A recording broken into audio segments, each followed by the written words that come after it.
filɛbagaw foli ni tanu bɛ ka taa aw kelen-kelen na bɛɛ lajɛlen yɔrɔ kabi yan fo aw sigiyɔrɔ la o bɛ ka Mali kunnafoni.net TV de lajɛ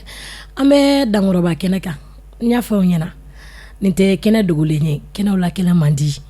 kɛnɛw la kɛnɛ barikalen parce que mɔgɔ o mɔgɔ ni sɔnna k'i bolo denkɔni t'a na baara ni sɔnna k'i sigi k'i hakili jagabɔ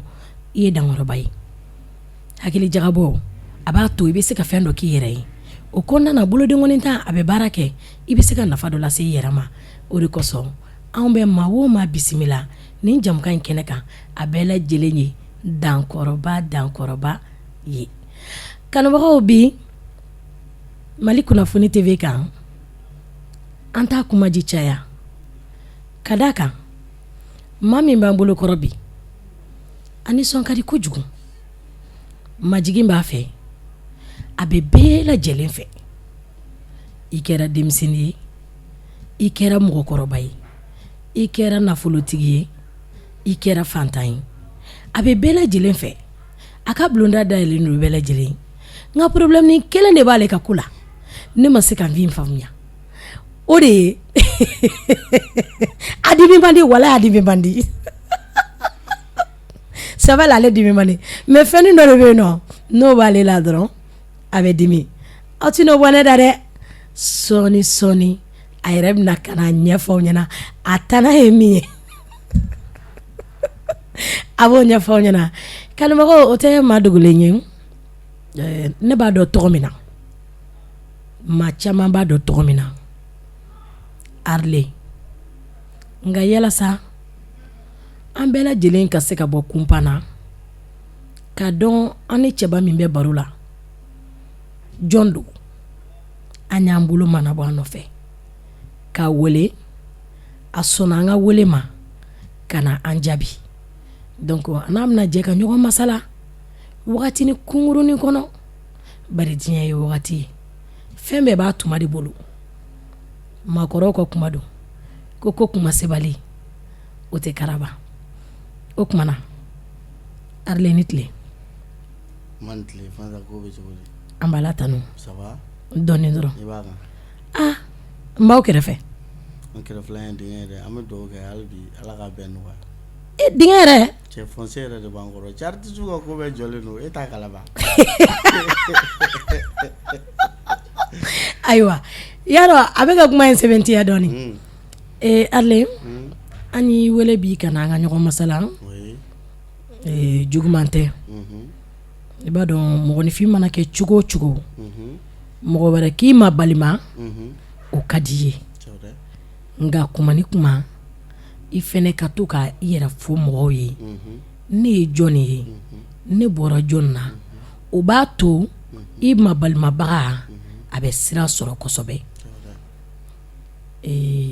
an y'i wele bi an ka se ka ɲɔgɔn baro ne ni n filɛba jamaw an ka bɔ fili la k'a dɔn Arley yɛrɛ ye jɔn ye Arley bɔra jɔn ni jɔn na maliyɛn don wa maliyɛn tɛ parce que ne ɲɛ bɛ n yɛrɛ in na cogo min na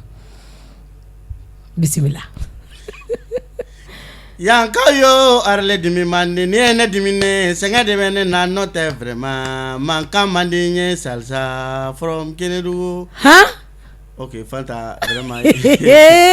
ka ɲininkali diyara n ye kojugu mais sani k'i jaabi n bɛ foli di an lajɛbaga bɛɛ lajɛlen ma Mali kunnafoni TV a ka di mɔgɔ o mɔgɔ ye o ka di ne fana ye parce que mɔgɔ je pense que i kanubagaw de bɛ si la kosɛbɛ an ye maliyɛnw de n'i ko maliyɛn ma k'a k'a yɛrɛ fɔ caman daminɛ bi fo sini sɔgɔma an tɛ tila a ye dɔɔni dɔrɔn fɔ an ye dɔɔni kuma sanfɛla la pour que ko yɛrɛ kana gɛlɛya a kana gɛlɛya ne tɔgɔ Aruna ne jamu ye Mariko ne bɔra Nanko Mariko la Nanko Mariko ye Dramani Mariko den Dramani Mariko ye ne mɔkɛ o tun ye sɛnɛkɛla ye ne fa yɛrɛ ala ka hinɛ la ale tun ye ingénieur d'agriculture ye n bɔra Bayanfan Musokura Samake la Musokura Samake ale bɔra Sunkalo Samake la Sunkalo Samake fana tun ye dozo de ye mais ne ba fana ala fana y'a kɛ ménagère ye mais elle était sage-femme donc je pense que ne bɛ dan ye n yɛrɛ la Awɔ ayi sisan hali n'a ka di ne yɛrɛ ne bɛ se ka so wele la o an t'a kɔrɔbɔ ou bien n k'a to yen a ka i de la d'accord mais Aruna i bangena dugu jumɛn na ne bangera Bamako mais n to o sanfɛ a kɔni kɛra 1980 kɔnɔ n tɛ n wolo sanfɛ dɛ ayi a ka ɲi ok ne wolola Bamako Pongé mais ala ye n kɛ fonctionnaire den donc ne fa yalala kojugu ni Kidali yɛrɛ tɛ ne bɛ se k'a fɔ an fa ye Mali région bɛɛ kɛ Mali région bɛɛ voilà bon ne fana je suis agronome de formation mais musique in fana nana diya n ye Cɛko Mamadou aujourd'hui je suis artiste autodidacte Aruna sisan komi cɛkɔrɔba ye Mali région bɛɛ kɛ a bɛɛ kɛ fo n'a bɔra Kidali la fo n'a bɔra Kidali an t'a lajɛ sa e ka taa Kidali kɛ Fanta tu sais que problème ye mun ye ne tɛ se k'an ban Kidali ko ma bilen parce que n'i kɛra fonctionnaire ye i kɛra Mali bɛɛ ta de ne fonction publique sɔrɔ depuis 2009 a se bɛ ne ka ministère ye bi ka ne min tɛ Kidali kosɛbɛ ni n ko n tɛ taa n kan ka baara bila an bɛ dugawu de kɛ minnu bɛ Kidali ala ka segin n'u ɲuman amina ya rabi minnu ma se ala k'an ta yen ka sɔrɔ a ko nɔgɔyara quoi sinon an ban t'a la dɛ terikɛ ok Aruna e m'a fɔ ko Aruna Kulubali Aruna Mariko Kulubali cogo di ayisa kɛlɛkɛ ko tɛ Fanta Diko tɛ sabali ɲininkali dɔrɔn de don Aruna Kulubali n ko ye jamu universel de an ko to yen ne tɛna foyi fɔ e tɛna foyi de sɔrɔ ka fɔ Kulubalilakaw ma yan dɔn Aruna e yɛrɛ nana misiki kɔnɔ cogo di i y'a sɔrɔ so de wa i ka mɔgɔ dɔ de tun bɛ dɔnkili da wa ou bien a ko kɛra cogo di Fanta i ka nin ɲininkali diyara n ye kosɛbɛ ne ka musique ko kanu de don kanu don sinon ne fa tɛ dɔnkili da n ba tɛ dɔnkili da mais n ba o dɔgɔnin tun bɛ dɔnkili da mais tiɲɛ na ne m'o ye n y'a ka musique ye n y'a ye mais ne n'a yɛrɛ ma collaborer diɲɛ fɛn foyi la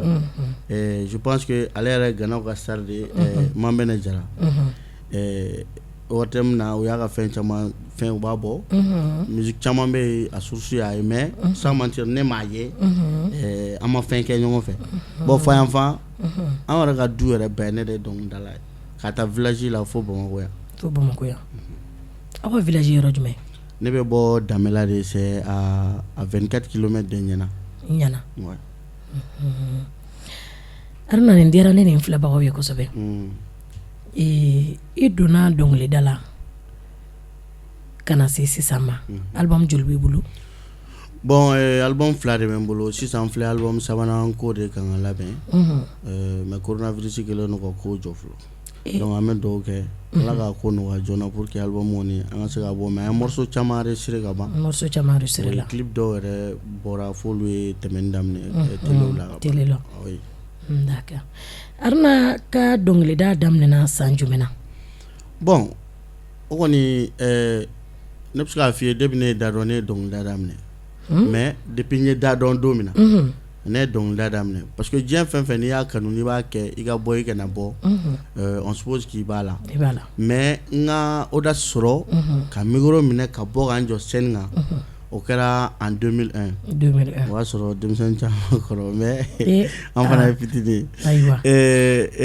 o kɛra parce que marque dɔ de tun bɛ yala région na ka concours labɛn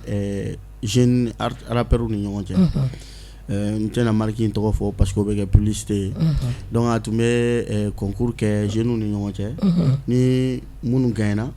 u b'olu ta u bɛ na n'u ye Bamako donc premier damadɔ bɛ fara ɲɔgɔn kan donc cadeau bɛ d'u ma en ce moment ne fa tun bɛ Sikaso tun bɛ ka baara kɛ toujours paix à son âme donc ne ye n présenté Sikaso siɲɛ fɔlɔ la j'ai été 3e an mɔgɔ fila de kun don j'étais avec Amadou aussi c'est pas perçu an ka groupe de kun ye Tata Kumabɔdenw ye donc an kɛra 3e ye an nana donc an seginna ka taa Sikaso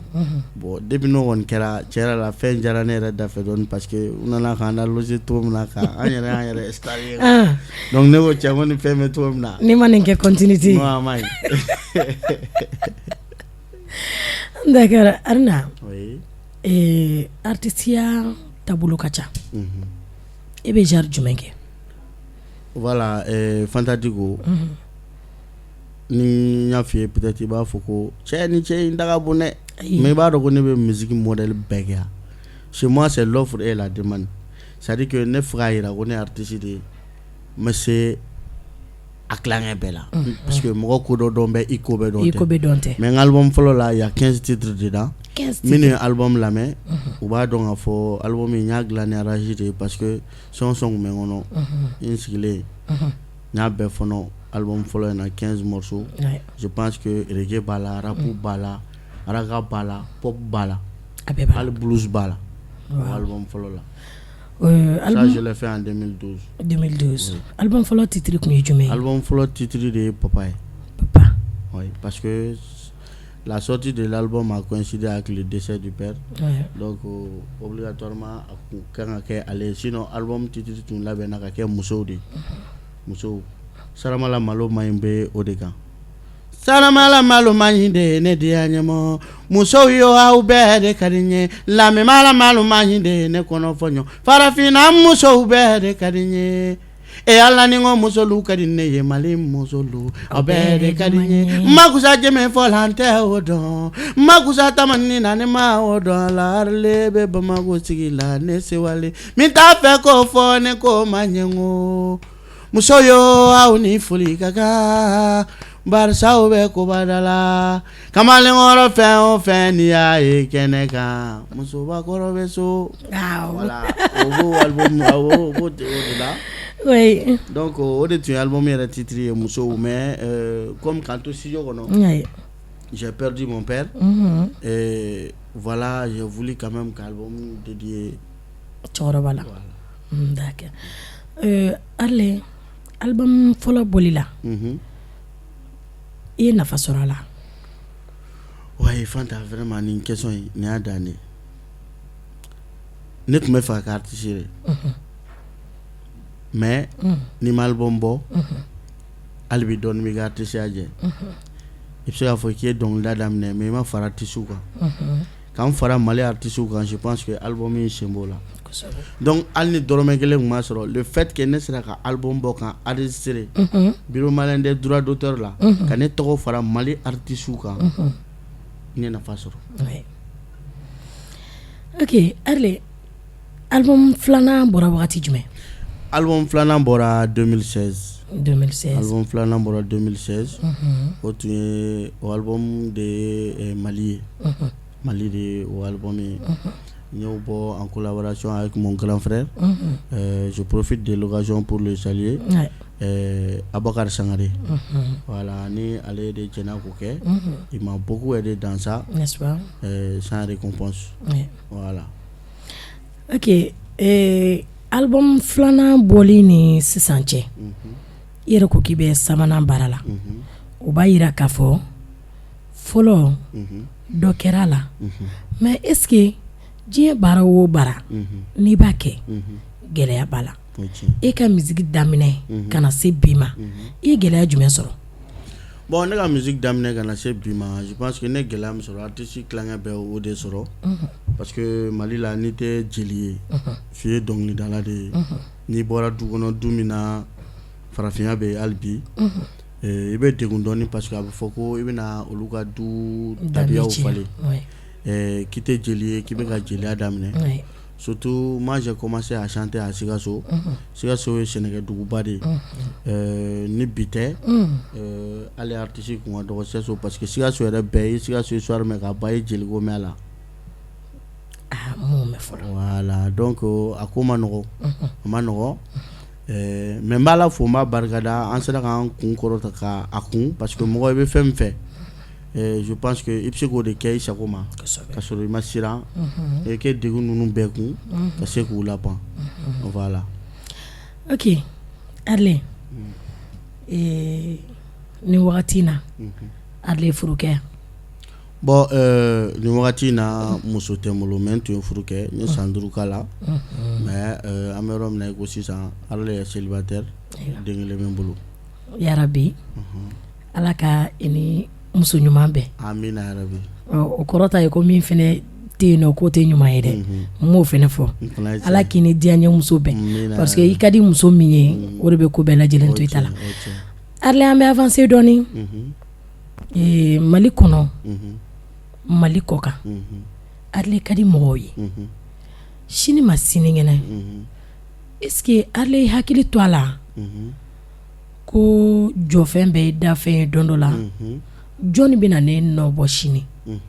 e hakili to kalandenko la n'a sɔrɔ ni mɔgɔ b'i kɔ Fanta nin fana diyara n ye kosɛbɛ ne y'o de fɔ ne yɛrɛ kɛra cogo min a ka di ne ye artiste bɛɛ ka kɛ ten parce que mɔgɔ o mɔgɔ n'i bɛ fɛ ka mɔgɔ wɛrɛw de ladege i bɛ k'olu de ye n'olu jɔra yɔrɔ min i bɛ jɔ yen mais a ka di ne ye artiste bɛɛ ka k'a yɛrɛ ye ni kɛr'i yɛrɛ ye i bɛ fɛn dɔ de bɔ mɔgɔ ma min bɔ mais mɔgɔ i kɛra cogo cogo i ko dɔ dɔn bɛɛ i ko bɔ dɔn tɛ et o de la i b'a jateminɛ i b'a ye k'a fɔ ne ye artiste ye mais k'a fɔ ko karisa de ye Arley kalanfa ye mɔgɔ kelen tɛ k'i jɔ k'o fɔ parce que ne ni Mali artiste bɛɛ bɛ baara kɛ ne ye fɛn dɔ kɛ sisan n'a ma ɲɛ ou bien n'a ɲɛna n'a kɛra ne sago ye mais n bɛ fɛ ani mɔgɔ min ka musique ka surunya ne bɛ e de ɲininka karisa ne ye nin kɛ ne bɛ fɛ k'a kɛ tan e hakilina ye mun ye o ye ne kalanfa dɔ ye o don donc denmisɛnnin fɛn bɛ na se ne ma n b'o de kelen f'u ye i n'a fɔ hali sisan an dɔgɔnin dɔ wulilen don Sikaso u b'a fɔ ma ko tonton Filani arapu Ganima papa an b'a ka encourager kosɛbɛ parce que a bɛ ka fɛn dɔ kɛ qui est approprié a yɛrɛ de ta don artisiya yɛrɛ de y'o ye c'est à dire que l'esprit de créativité n'a tɛ artiste la je pense que fɛn dɔ bɛ jɛ hali bi donc ne b'a a ɲini artiste bɛɛ lajɛlen fɛ c'est à dire que n m'a fɔ kalanfa ko man ɲi dɛ a ka ɲi kojugu n'i ma fɛn dɔ faamu i bɛ taa se dɔw ma i b'a fɔ mais a ka di ne ye artiste bɛɛ ka k'i yɛrɛ de n'o kɛra sa i b'a ye Mali musique b'a avancer parce que création bɛ caya parce que n'i y'a jateminɛ an bɛ yɔrɔ min na sa hali fɛɛrɛ min ɲini ka don musique ko la dɔɔni parce que an bɛɛ bɛ ka segin fɛn kelen kelen ninnu de kan voilà donc ni bɛɛ kɛr'i yɛrɛ ye voilà o kɔrɔ t'a ye ko mɔgɔkɔrɔbaw man di ye ou bien u tɛ se ainsi de suite mais i ka k'i yɛrɛ ye i ka se ka fɛn dɔ bɔ olu ye baara de kɛ olu y'a bɔ u kunna de donc i fɛnɛ k'a bɔ i kunna i ka fɛn dɔ kɛ donc sini ma sinikɛnɛ bɛ ka misaliya ta olu kan cogo min dɔ fɛnɛ bɛna misaliya ta i kan donc peut-être denmisɛnnin minnu fana bɛ yen bi n'i ko bon Arley ka musique de ka di ne ye tu viens chez moi n tɛ mɔgɔ tɔgɔ fɔ hali dɔw bɛ yen denmisɛnninw tɛ u bɛna b'a fɔ n ye dɔgɔ vraiment i ka musique ka di ne ye i ka musique kɛcogo ka di ye comment tu fais c'est comme ça ne hakilina ye min ye n b'a fɔ i ye mais o t'i kɛ ne ka kalanden ye o t'i kɛ ne ka kalanden ye mais o bɛ kɛ artiste ye min tɛmɛna ne fɛ an ye baara kɛ ɲɔgɔn fɛ voilà o Arley sisan nɔ misaliyala ne ye ou bien cameraman n'anw bɛ fɛ ka dɔnkili da ni ne ko n k'e ka ne dege dɔnkili da la sisan nɔ o bɛ kɛ cogo di voilà Fanta ne m'a fɛ ka n den ko kuma nin de f'i ye mais ne ko fɔ dɔrɔn a bɛ gɛlɛya dɔɔni quoi c'est à dire que mɔgɔ tɛ kɛ artiste ye quoi i bɛ na artiste ye de quoi c'est un don on ne devient pas artiste on est artiste c'est un don Ala de b'a kɛ i la président dɔ bɛ yen a muso furu sara parce que k'a ka ɲɛna ta musique ni président musoya la ko k'a bɛ kɛ dɔnkilidala de furu sara o kama parce que ale bankera artiste ye de mais ne ko ne Arley artiste ye ko ne denmuso ye wasa ye ko jagosa wasa kɛ artiste ye n b'a forcer ka don a la mais a tɛna se ka kɛ artiste ye quoi c'est à dire que i b'a fɔ i b'a fɛ cogo min na a tɛ kɛ ten parce que diɲɛ fɛn bɛɛ ye kanu de fɔlɔ n'i nana ko ne k'i dege ne bɛ ɲininka fɔlɔ Fanta e yɛrɛ bɛ se mun na musique ka di e ka da degré jumɛn na f'i k'o dɔn fɛn dɔ kɛ ka yira ne la o kɔnɔ ne bɛ se k'a dɔn ne bɛ se ka mun kɛ e ye c'est à dire que ne bɛ sira de yira i la dɔrɔn ne tɛ se k'e dege foyi la e b'a dɔn ka ban i bɛ se o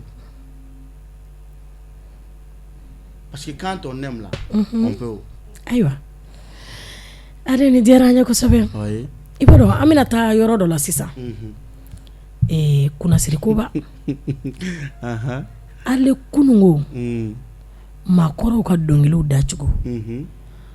ani an bi denmisɛnninw an ka dɔnkiliw dacogo a bɛ cogo de i bolo bon Fanta Diko an kana nkalon tigɛ dɛ nkalon ye haramu ye cɛ san denmisɛnninw bɛ se dɔnkilida la u kunkolo ka ɲi kojugu mais diɲɛ yɛrɛ de turula kun kan awɔ parce que fɔlɔ artiste tun bɛ dɔnkili da pour que ka mɔgɔw la sensibiliser artiste tun bɛ dɔnkili da Malien musique tun dabɔra ladili de kama i y'a faamu musicien minnu tun bɛ musique la dɔw tun ye école-maîtres ye dɔw tun ye baarakɛ wɛrɛ kɛbagaw ye u tun bɛ nin na kanu de kama mais fɛn ko tun tɛ bi an bɛ yɔrɔ min na musique mondialisera de dakuru ɲɛ kelen 40,000 60,000 a tɛ sɔrɔ n'i tɛ sitanɛ mɔgɔ sago kɛ parce que olu de bɛ se k'a ta k'a d'i ma gratos donc musique yɛlɛmani pewu bi hali aw animateurs ni animatrices sen b'a la oui kosɛbɛ parce que non o ye tiɲɛ de ye aw b'a la gouvernement b'a la e k'an bilasira voilà parce que fɛn min bɛ fɔ tulo kɔrɔ tuma bɛɛ tulo b'o de minɛ k'o don a dusu la o de ye tiɲɛ ye n'aw ko maliyɛn denmisɛnninw bɛ nɛni na u tɛ ka musique ɲuman kɛ u bɛ ka fɛn min kɛ c'est comme ça aw ye concours joli kɛ pour choisir des meilleurs k'u récompenser pour que minnu tɛ ka ɲuman kɛ ɲuman nɛgɛ k'u minɛ mais aw bɛ ka ko joli kɛ pour que minnu bɛ ka mɔgɔw fa n'u baw nɛni minnu bɛ ka politiciens nɛni ka musique don politique la k'olu ta ka diɲɛ fɛn bɛɛ k'u ye fo minnu bɛ se olu ka nege olu nɔfɛ ka ɲuman bila ka juguman kɛ. Ayiwa n filabagaw m'a fɔ aw ye n ko nin ye dankɔrɔba ko de ye yarɔ nin kuma in kɔni ma bɔ ne da dɛ wa nin ye dankɔrɔba kuma de ye. Donc o ye dɔ ye filanan ne fɛ jamana o jamana n'aw b'a kɔnɔ ɲɛmɔgɔw de b'aw la kosɛbɛ i tɛ se k'a fɔ ko les artistes sans parler du ministère de l'art et de la culture i tɛ se k'a fɔ les artistes sans parler de la jeunesse n'a fɔra ko an bɛ yɛrɛmabila la c'est vrai le Mali c'est un pays laïque mais ta liberté s'arrête là où commence celle des autres ni e ne fani ba nɛni sisan ni e ma ɲangi sini sɔgɔma ne fana b'i fani ba nɛni foyi tɛ bɔ a la mais ne ye ne fani ba nɛni ne ɲangina est ce que sini sɔgɔma ne bɛ sɔn ka n ta sa radio sow kan ka jateminɛ fɔlɔ musique dɔw tun bɛ yen u tun censurelen don u tɛ bɔ u tɛ tɛmɛ radio la mais groupe de rap dɔn bi ko n t'a tɔgɔ fɔ o groupe de rap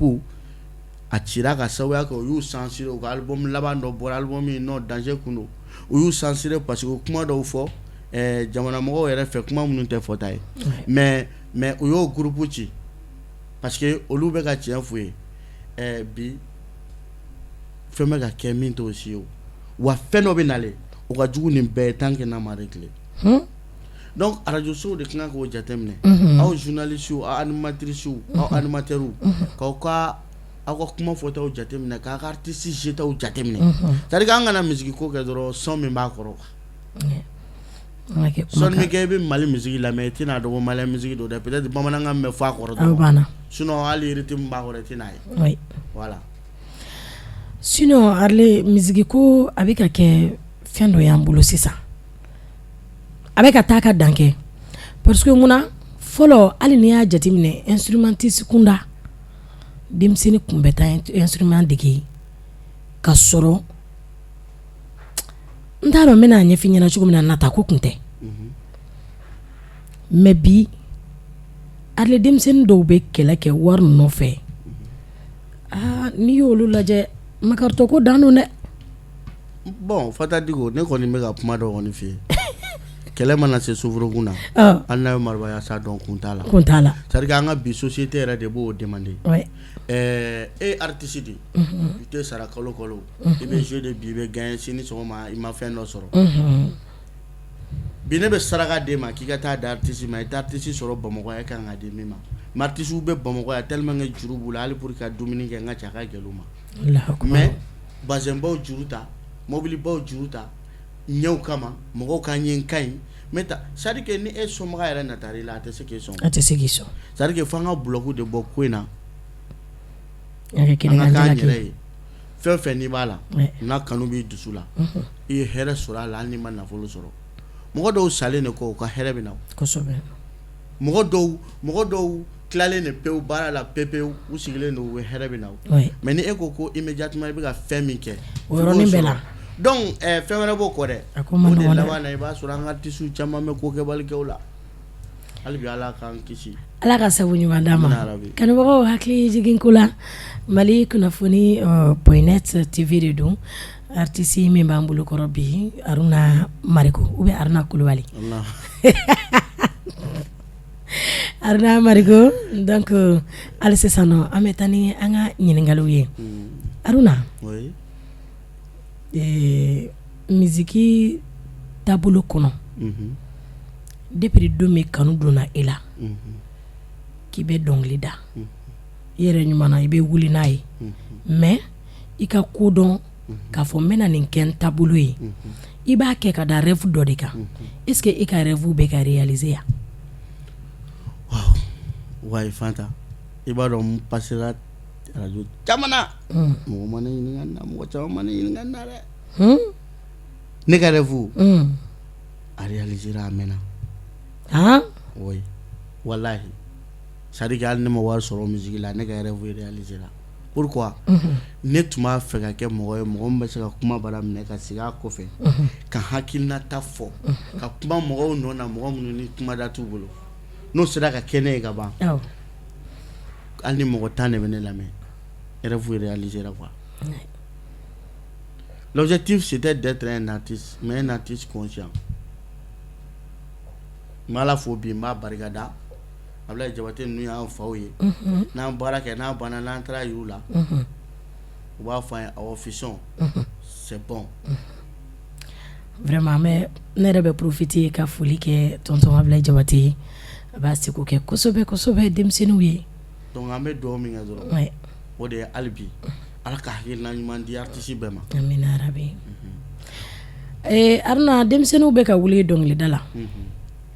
mun b'i fɛ ka f'u ye d'abord i ko sisan ko Ala ka hakilina ɲuman di o b'a yira k'a fɔ ko fɛn dɔ bɛ yen aw de m'a fɔ ten ko ni san wulila ko bɛɛ b'a bolo da kun na kuma dɔnnaw de y'a fɔ dɛ aw de y'a fɔ dɛ ko ni san wulila ko bɛɛ b'a bolo da kun na kuma dɔnnaw de y'a fɔ ne dun b'a dɔn ne b'a dɔn basakɛlɛ n'a wulila n'i sigi k'i da de ni Ala ma far'i kan i sen bɛ y'a la mɔgɔw kana an to an yɛrɛ ma quoi hali ne yɛrɛ b'o la mɔgɔw kana an to an yɛrɛ ma mɔgɔw kana an to an yɛrɛ ma cogo di depuis Ala ye diɲɛ da Mali yɛrɛ depuis Mali yɛrɛ bɛ yen fɔlɔ la a tun bɛ fɔ de ko cɛden minbali yɛrɛ tɛ mɔnɛ bɔ an ka masakɛw tun b'u min de k'u fa pour que ka se ka tiɲɛ fɔ ka saraka tiɲɛ fɔ mɔgɔw tɛ manamana ko kɛ mɔgɔw bɛ an wolola ka sɔrɔ u bɛ gulɔ min hali sini sɔgɔma u bɛ gulɔ min u tɛ gulɔ min ka manamana ko kɛ dɔrɔgu ta an m'a ye mɔgɔ si la an bɛ fɛ ka kɛ américain minnu ye fo k'an sa an tɛ se ka kun olu la walo américain c'est à dire que jamayɛna ko don sinon so u bɛ ten artiste bɛɛ lajɛlen y'i ka du reflet de n'i bɔra kɛnɛma dɛ i ye min ye dɛ o b'aw ka so bɛɛ lajɛlen de représenter non ne bɛ mun fɔ mɔgɔw ye dɔrɔn artiste hali n'aw ma miiri aw yɛrɛ la a ye miiri aw fa n'aw baw la a ye miiri aw dɔgɔninw la a ye miiri aw kɔrɔw la minnu m'a ɲini ka kɛ aw ta ɲɔgɔn ye mun tɛ se k'aw bali aw dakan na mais aw kelen kama aw kana aw ka kabila bɛɛ tɔgɔ tiɲɛ ne tɛ mɔgɔ si bali diɲɛ ko la parce que diɲɛ kɔnɔ bɛɛ n'a negela don bɛɛ n'a diɲɛ ko don mais vraiment i ka liberté bɛ dan tɔw ta bɛ daminɛ yɔrɔ min na artiste an ka sabali an kana to k'an fa kana mɔgɔw lakunu ka bɔ sunɔgɔ la 3h du matin ka kule ka fan bɛɛ kɛ mankan ye c'est que an kana dɔrɔgu ta ka marifa ta an musow la ka wuli ka kɛlɛ fu daminɛ minnu tɛ ko kɛta ye parce que pratiquement bɛɛ ɲɛ b'anw na mais n'a y'i ja i fali ka n'i tɔgɔ dɔn donc i dɛmɛ ni ma ka na n'i ka so n'i ma se mɔgɔ ma pewu ça n'intéresse que toi. Ok Arley sisan an bɛ don i ka projet kɔnɔ album sabanan bɛ ka nalen inchallah déjà o ko bɛ sira la projet wɛrɛw b'i bolo i n'a fɔ voyage n'a ɲɔgɔn voilà Fantatigo n y'a f'i ɲɛna cogo min na album yɛrɛ tun banna ka ban tɔ kun ye morceau 4 de ye ne kun ka taa mun kɛ Danemark Copenhague an tun y'a démarche yɛrɛ daminɛ ko yɛrɛ bon an bɛ se k'a fɔ a tun bɛ sira ɲuman kan mais comme sisan voyage bɛɛ jɔlen don fɛn bɛɛ jɔlen don mais comme ne yɛrɛ bɛ baara wɛrɛ la mun tɛ musique dɔrɔn ye donc je suis obligé ka ɲɛsin o ma fɔlɔ pour le moment min ye projet o fana ye je compte aller à Sikaso ni nin ko ninnu bɛɛ nɔgɔyara ni Ala y'an si jɔ k'a kɔnɔ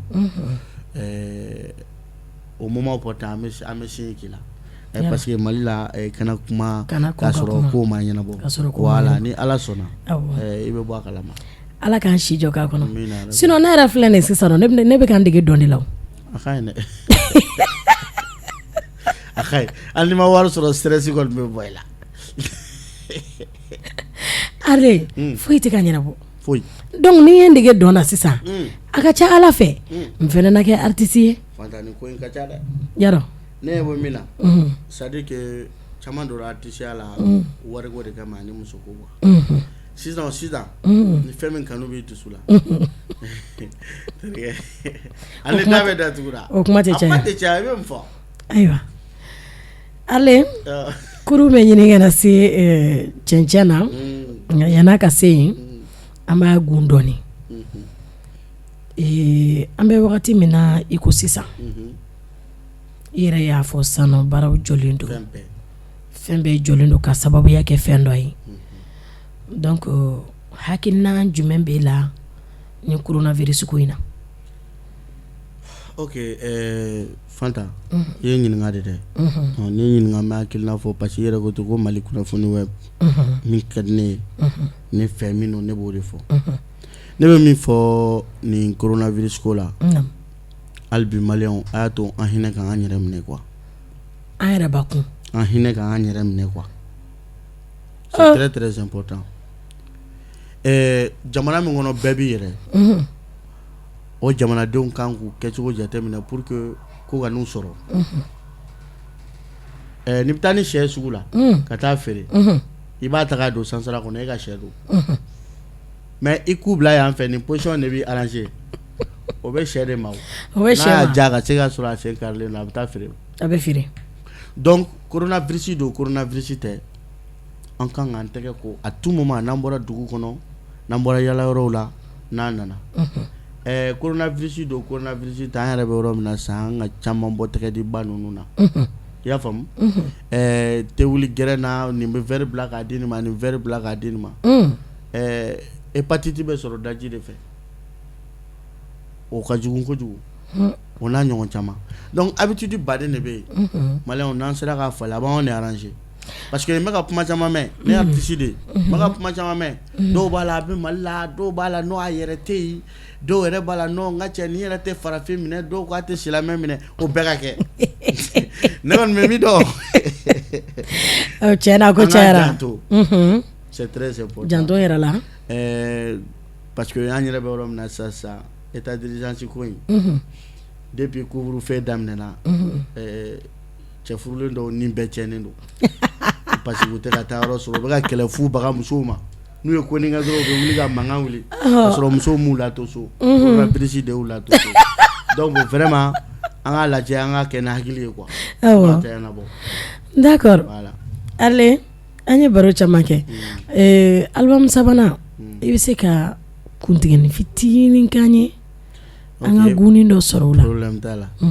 na ne kanu jɔlen ye mama ka kanu jɔlen ye wa ni n'a jarabi nin kelen jɔlen i kɔrɔ haramu mɛ ni ne fɛ nin na jama yo la ilala mama ndara surula yanka u jɔmɛ ni kanuba do haramu jɔmɛ ni kama do nin kelen kanu de bɛ nin na mɔgɔ tɛ diya bɛɛ ye n'i bɛ wulu fɛ i ɲɛ ta ku ye famadenya t'o la n'i bɛ wulu fɛ i ɲɛ ta ku ye bangebaaw y'a fama kɔrɔ ka hakɛ to n ye n dɔgɔninw ka hakɛ to n ye jɔnbɛ n'i kanuba do e de ye n kanuba ye mɔgɔ tɛ diya bɛɛ ye ani bɛ wulu fɛ i ɲɛ ta ku ye Fanta Diko i b'a dɔn dɛ c'est à dire ne bɛ fɛ k'an dege dɔnkili in na de quoi yalɔ parce que ni dɔnkili in filɛ nin et puis i b'a dɔn dɔnkili laban yɔrɔ ni fɛn bɛ jugu sɔn fɛ la yɔrɔnin min na ne b'a fɔ quoi ayiwa i yɛrɛ tɛ ne yɛlɛla ne ka kanu ka ɲɛ o de bɛ n jugu tɔɔrɔ u bɛ ne photo bila WhatsApp sanfɛ k'i la énervé ka taa ne photo bila Facebook sanfɛ k'i la énervé ala fana muso dakalaja mɔgɔ tɛ n ka furu san mana kɔrɔ nɔ cɛw bɛ digi jugu la sa i fana u bɛ bana de u b'a sauté o i fana muso dakalaja an ka musow dɔrɔn de mais musow dɔrɔn de bɛ photo bila WhatsApp sanfɛ ka dɔgɔ cɛ fana de b'a dɔn ko cɛw tɛ ayi Arley i ta de y'a dan ye i ta de y'a dan ye fiyewu musow dɔrɔn de ci o ye ayiwa an filɛbagaw aw kɔni ɲɛ bɛ nin na dɛ ne kan ka mun de kɛ nin ko la ne yɛrɛ ko ne bɛna n dege dɔnkilida la ne bɛna n dege dɔnkili min na ni kɔrɔmatigɛli bɛ ka ɲɛsin musow ma ne dun ye muso ye an bɛ nin ko kɛ cogo di fana ne muso ka élément de e yɛrɛ b'a bɛɛ kalama mais tiɲɛ na an fana kana ɲɔgɔn nɛgɛ c'est à dire que a bɛ photo dɔw yɛrɛ publier a yɛrɛ ka jateminɛ k'a lajɛ c'est à dire que e tɛ jɛgɛ fɛ e tɛ bɔ kɔda la kɔda don quoi Arlin i b'a dɔn ko in bɛ cogo min na sisan yarɔ e dɔnkili bɛ kuntigɛ mais n bɛ fɛn dɔ fɛnɛ kalama dɔnkilidala ba fɛn o fɛn bɛ yen i b'a sɔrɔ instrument dɔ bɛ yen a b'a bolo ɲɛnajɛ la i ko photo min bilala WhatsApp sanfɛ dɛ ne ye guitare de y'i bolo donc i bɛ guitare de ta sisan nɔ ko petit goro dimi man di ko ne mun ma kɛ Fanta i tɛ ka nin terikɛ bila ɲɔgɔn na n da taa kuma la dɛ ayi n ye ɲininkali de kɛ Fanta guitare bɛ n débrouiller a la tiɲɛ yɛrɛ la guitare fana c'est la même chose n y'a kanu mɔgɔ ma dege a la a diyara n ye fana bɛ to ka n bolo ɲɛnajɛ n ka so o kana kɛ n bɛ se ka fila fɔ mais an y'an da don nin coronavirus ko la k'an da don nin artiste ko la ɲuman na juguman na fo an ɲinɛna k'a fɔ ko bɛnba tun tɛ jamana kɔnɔ sani bi cɛ sisan an bɛ dugawu de kɛ i m'a ye Arlin coronavirus ko mana ɲuman kama koyi o t'anw dɔrɔn ye dɛ hali sini jamana fan dɔ bɛ yen min ma sumaya wa hali an bɛ yɔrɔ min na sisan Arlin n'Ala ma jan kɛ i bɛ bɔ k'i jɔ i ka da la sa dɔ bɛ n'i ci kɛ ka moto minɛ i la donc an bɛ dugawu de kɛ o tɛ ɲɛ de f'an ka ɲɔgɔn lamɛn ka sigi ka parce que jikalan fila tɛ ɲɔgɔn sɔrɔ o tɛ ɲɔgɔn sɔgɔ f'an ka bɛn de kosɛbɛ n'an ma bɛn dɔrɔn foyi tɛ ɲɛnabɔ n'an bɛnna bɛɛ b'o de kɔnɔ justement Arlin yanni ka guitare fɔ e ye musow ka maa ye musow teri ye musow dun filɛ nin ye musow ka di mɔgɔ min ye u fana b'o tigila mɔgɔ kumakan de ta ba la ne bɛ fɛ i ka kumakan fitinin fɔ musow ye muso minnu bɛ yen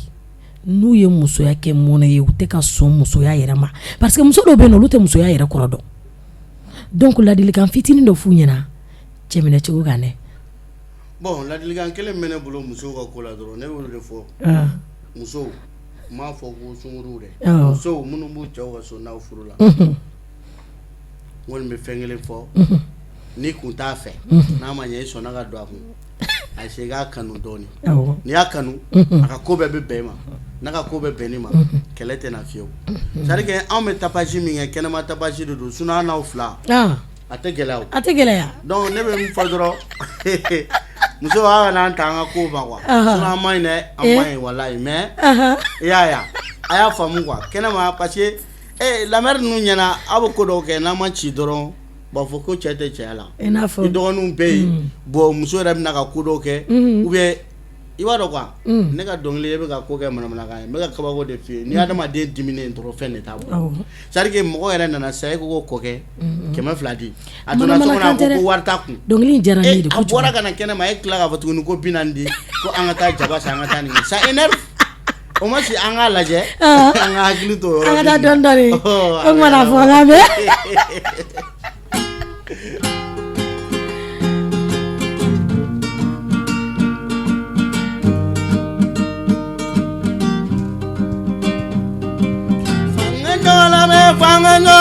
fanga ɲɔgɔn ne balimaw n'an ma ɲɔgɔn lamɛn kɛlɛ ma ɲi de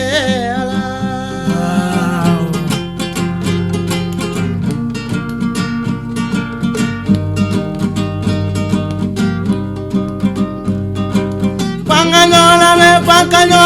fanga ɲɔgɔn lamɛn ne si malu n'an ma ɲɔgɔn lamɛn tigala fila ɲɔsugi man di ala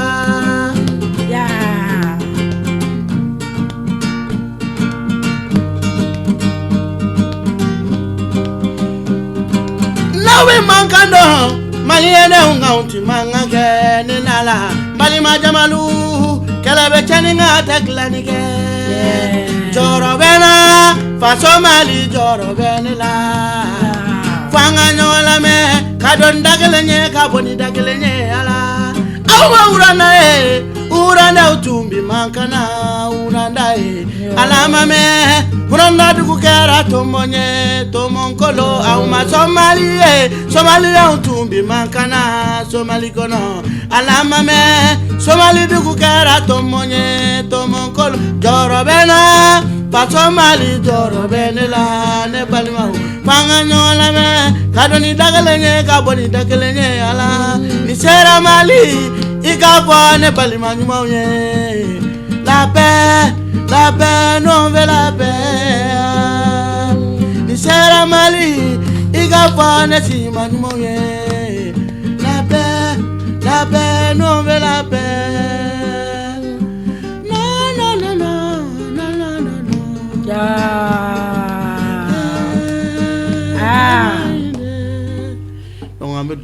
mais pourtant il y a pas la vanille ne veut son assez na oui sobela ala jisma ka fura na ala ale meta répétition na me mangando ayi na yorenye oh mina répétition ni ma répétition nga bay ok ale fata ni ndiara ni ko sobe ambi fo ki wala nyuma don dante fuli mina vraiment ambe content ana en flebawo en content baro la ko jugo parce que mo yera nyuma mo ko dombe ko be donte donc bela jele ni hakilina de do kono kulu jele o de be binfo ni te kumbo na fara la nyoka avec kuma kilende mali artisu ali sisano ne ba nyine ala fe ala ka ambela jele do dakile fe ka ambela jele mbo dakile fe parce que ambe bala ni ko ardo ambela jele mbala ikera fe o fenke bagay a domaine be no donc allez vraiment comment tena da quoi ntaro mina afochigo mina mais ikwani ite wuli ka soro ma dongli nda ka la se de mene parce que petit goro ka yoro ni me de la pata voilà et voilà ma fochigo mina e mi mega ne flé ha vole yanka uyo ai yanka uyo petit goro dimi mane yanka uyo petit goro dimi mane ni ya dimine do yaga muzota salsa from keredu e wal magana ntarga blanco na bira ne te foi fo okay kadibako ni masai manga joya jona ni ngunye dangoroba kene mali kuna funi point tv kan dona na tawla ana nyosoro dangoroba kene were kan aw kan be jinya wakati were